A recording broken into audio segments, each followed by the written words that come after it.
बारिश खूब आई, लोगों को आफत का सामना करना पड़ा।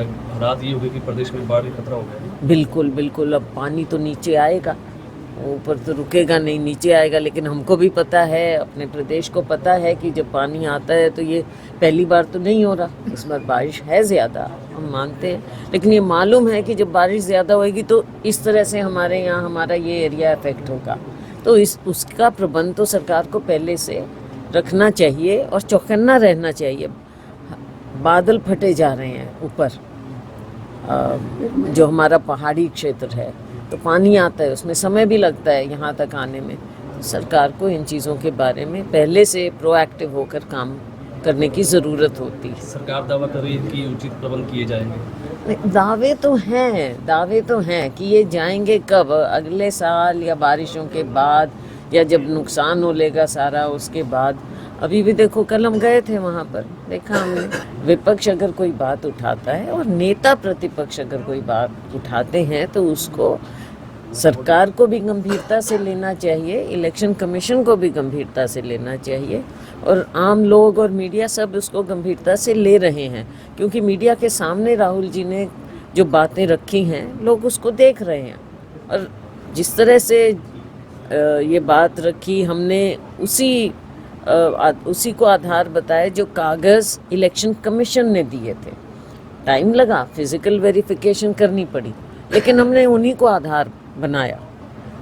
तो उसका जवाब तो इलेक्शन कमीशन दे। इलेक्शन कमीशन उसका जवाब नहीं दे रहा। लेकिन जिस तरह की बातें इलेक्शन कमीशन कर रहा है, सरकार की ओर से कोई कुछ कह नहीं रहा, और इलेक्शन कमीशन को अपना माउथ पीस जैसे लगता है कि सरकार ने बना दिया है और रूलिंग पार्टी ने, भाजपा ने बना दिया है। तो इलेक्शन कमीशन का ये काम नहीं है। इलेक्शन कमीशन अपने आप को संवैधानिक संस्था के रूप में अपने आप को ऊपर रखे, और किसी भी एक नागरिक के मन में भी अगर शंका है तो उसको दूर करने का दायित्व इलेक्शन कमीशन का है। और यहाँ पर तो नेता प्रतिपक्ष ऐसी बात कह रहे हैं, तो आपको उसका जवाब देना पड़ेगा। इलेक्शन कमीशन को स्थिति साफ करनी होगी, और सत्ता पक्ष को, भाजपा को इसका जवाब देना होगा, क्योंकि आज देश के हर नागरिक के मन में ये सवाल उठ गया। बिहार चुनाव को लेकर क्या? बिहार चुनाव में हमने देखा राहुल जी को और हमारे गठबंधन को कितना भारी समर्थन मिल रहा है, और वहाँ पर जिस प्रकार की सरकार चली, और आज जो स्थिति हो गई है बिहार की, लोग अब चाहते हैं कि गठबंधन की सरकार बने, और ख़ास तौर से राहुल जी के जो मेहनत है ये, वो ज़रूर रंग लाएगी। आप ये देखिए कि जहाँ एक और ऑर्गेनाइज्ड क्राइम बहुत बढ़ गया है, और वो कैसे हो रहा है, ऐसे लोग जो सलाखों के पीछे हैं उनके गैंग्स काम कर रहे हैं। तो ऑर्गेनाइज्ड क्राइम तो सरकार की नज़र में उनको तो पता होना चाहिए कैसे है, क्यों है। आजकल टेक्नोलॉजी इतनी बढ़ रही है, तो सरकार के पास ऐसे सेल हैं भी, और उनको एक्टिवेट भी करना है। और लेकिन इसमें इच्छा शक्ति की ज़रूरत है, प्रशासन की ओर से भी, शासन की ओर से भी।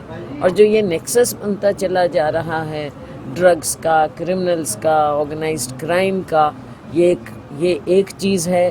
बेरोज़गारी इसमें कंट्रीब्यूटरी फैक्टर है। जो ये बच्चे शार्प शूटर बन जाते हैं, बेरोज़गार हैं, उनको पकड़ लेते हैं ये गैंग्स। तो सरकार इस बारे में क्या करती है? ड्रग्स की हमने बात की, वो हम पहले से कर रहे हैं। आपको याद होगा, चुनाव से पहले हम कहते थे कि सबसे बड़ा चैलेंज हमारे सामने, हमारे समाज के सामने और कोई भी सरकार के सामने, ये है ड्रग्स का है। तो अवेयरनेस कैंपेन कर रहे हैं। पिछली बार भी हमने देखा, जब हमने मीटिंग की दिशा की, बताया कि हम कर रहे हैं, तो अवेयरनेस कैंपेन करिए। लेकिन वो तो एक, मैं समझूंगी कि 10वां हिस्सा है इस पूरे समस्या का। तो इसको मल्टी प्रॉन्ग स्ट्रैटेजी होना चाहिए।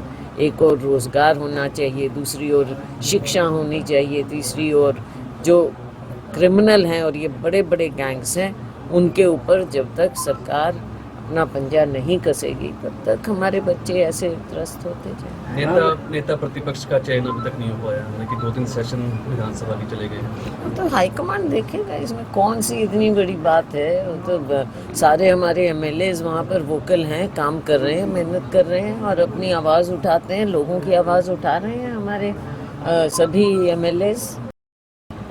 ये चीज़ें देखो, हमारा काम है उठाना, और आप लोग इसको दिखाते भी हो।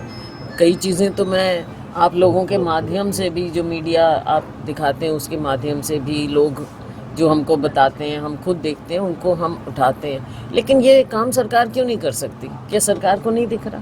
क्या सरकार मीडिया को नहीं देखती कि मीडिया क्या दिखा रहा है? क्या सरकार के कान ज़मीन पर नहीं है? या इनके लोग जो सत्ता पक्ष है वो नहीं देख रहा है समस्याओं को? सत्ता पक्ष तो बिल्कुल ही ऐसे लगता है कि उनका तो काम ही कुछ और बन चुका है अब, और ज़मीन पर जो समस्याएं हैं लोगों की वो देखते ही नहीं हैं। हम तो उठाते और उठाते रहेंगे और मजबूती से उठाते रहेंगे। हम चाहेंगे कि आपका सहयोग मिले मीडिया का, और इसमें हम सरकार को चौकन्ना करते रहें। और लाडो लक्ष्मी योजना शुरू कर रही है सरकार, 2100 रुपये देने जा रही है सितंबर माह से। मुझे लगता है ये मजाक कर रहे हैं। इतने साल बाद, इतने साल बीत गए, पता नहीं, जब कुछ होगा तब देखेंगे। अब जगह जगह हम जा रहे हैं, आप देखेंगे बहनों का जो हाल है, उनको जो पेंशन भी मिलनी चाहिए वो भी नहीं मिलती। मतलब दर दर भटक रहे हैं। आप नई नई स्कीमें तो अनाउंस कर देते हो, लेकिन जो ऑलरेडी एग्जिस्टिंग है उनके लिए आप क्या कर रहे हो? नाम कट जाते हैं, अपने नाम दर्ज करवाने के लिए बेचारे भाग दौड़ करते हैं। मकान गिर रहे हैं, उनके मकान नहीं मिल रहे। गरीब आदमी बेचारे, इनके कोई पैसा नहीं, बच्चे इनके ऐसे गरीब, कोई रोज़गार नहीं, कोई जो ये अपने कौशल वौशल इस तरह के नाम रख दिए, उसमें किसी को कुछ मिल नहीं रहा। तो मतलब लोगों को आप चक्कर ही कटवा रहे हो। उनके स्वास्थ्य सुविधाएं वो कहाँ गई? गरीब लोग हैं बेचारे, चोट लगती है और कहते हैं कहाँ पे वो अपना करें। आपने देखा कि किस तरह से जो इन्होंने वो स्कीम शुरू की थी, आयुष्मान क्या थी, तो उसका तो इलाज बंद पड़ा है जी। हाँ, उसका जो मैंने कहा, ये तो मजाक बन के रह जाती है इनकी स्कीम। गरीब आदमी को सिवाय ये खोखले नाम, खोखले नारे, इनके अलावा गरीब आदमी को कुछ नहीं मिला। महिलाओं का कहना है कि चुनाव से पहले लाडो स्कीम की ऐसी कोई कैटेगरी का चयन नहीं किया गया था, लेकिन अब कह दिया कि 1 लाख से नीचे जो इनकम ये तो दिख ही रहा था ना, क्योंकि तब इन्होंने बोला नहीं, हमको सबको पता है। और हमने बोला भी था कि ये बता नहीं रहे हैं, बाद में कैटेगरीज बनाएंगे। ये सिर्फ उस समय महिलाओं को रिझाने के लिए इन्होंने इस तरह की बातें की। चुनाव के लिए, चुनाव से पहले धड़ाधड़ बनाए इन्होंने, कार्ड्स बनाए, और चुनाव के बाद काटने शुरू कर दिए। वो भी रिकॉर्ड की बात है। मैडम, रेलवे को लेकर के जैसे अपने प्लेटफॉर्म का काम जैसे लंबित पड़ा है, इसके साथ साथ नई रेलवे लाइन जो आपका पहले प्रोजेक्ट था कि एलनाबाद को सिरसा से जोड़ा जाए, और फतेहाबाद को भी जो अग्रवा का जो घोषणा पहले हुई थी, जी उनको बिल्कुल, लेकर के कुछ नया प्रपोजल हाँ। अभी हुआ है नई ट्रेन चलाने को लेकर के? देखो सरकार का कुछ नहीं पता, हम उठाते रहते हैं। मैंने अभी भी बल्कि हमारी जो फाइनेंस कमेटी की मीटिंग हुई फाइनेंस मिनिस्टर के साथ, कंसल्टेटिव कमेटी, उसमें मैंने ये अपने रेलवे वाली बातें भी उठाई, और यहाँ की इंडस्ट्री के बारे में भी मैंने उठाई कि हमारा कॉटन ग्रोइंग एरिया है, यहाँ पर हमारी जिनिंग स्पिनिंग मिल्स जो होनी चाहिए वो सब ख़त्म हो गया है। तो उसके लिए कुछ प्रोत्साहन दें। अपना पूरा जैसे गंगानगर है, इधर सारा बठिंडा एरिया, अपना ये सिरसा, तो जब तक प्रोत्साहन नहीं मिलेगा तो हमारे यहाँ पे कोई काम रोज़गार भी नहीं होगा, किसान को भी सही दाम नहीं मिलेगा। तो ये सब समस्याएं हैं, हम उठाते हैं, जहाँ हो सकता है उठाते हैं। समय आएगा तो हल भी निकालेंगे। शिकायतें हैं, समस्याएं हैं, कुछ मुद्दे हैं, हर तरह की बात है। कोई वैसे अपनी बात डिस्कस करने आते हैं। दिक्कत काफ़ी आ रही हैं, जैसे फैमिली आईडी की बात है, बहू बाहर की है या बेटी कहीं और चली गई है दूसरे राज्य में, इनकम के बारे में दिक्कत आ रही है कि इनकम गलत लिखी जाए तो कैसे ठीक करें। इस तरह की समस्याएं पहले भी थी और अभी भी हैं। सरकार ने इनका हल निकालने के लिए ऐसा लगता है कि कोई ठोस कदम नहीं उठाया है, वरना लोग अभी भी क्यों त्रस्त होते हैं। बहुत बातें हैं। बाढ़ की बात है, जो खेत जलमग्न हो गए हैं, उसके बारे में कि पहले इसके बारे में सोचते नहीं है। बाढ़ तो आती है और पता है किस एरिया में आएगी, सबको मालूम है। कितनी नौकरियां अभी खाली पड़ी हैं जो आपदा के लिए प्रोजेक्ट, हाँ, वो चीज़ें हैं।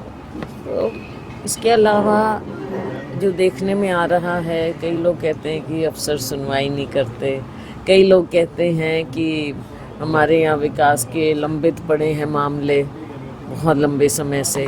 अभी मुझे बताया मैंने पिछली बार दिशा मीटिंग में उठाई थी बात कचरे की, ग्रीन बेल्ट में जो डाल रखा है और वो बढ़ता ही जा रहा है। पार्क था, यहाँ पे तो कोशिश होती है कि ग्रीन लंग्स बढ़ाएं, पर अभी ऐसे लगता है कि प्रशासन को इसकी ओर ध्यान नहीं, और जो ग्रीन लंग्स थे भी सिरसा में अपने, उनको भी ख़त्म किया जा रहा है। कचरे के ढेर वहाँ पर मुझे पिछली बार बताया कि वो केवल कलेक्शन ग्राउंड है, कि वहाँ पे डालते हैं और उठाते हैं, लेकिन वो तो भरता चला जा रहा है।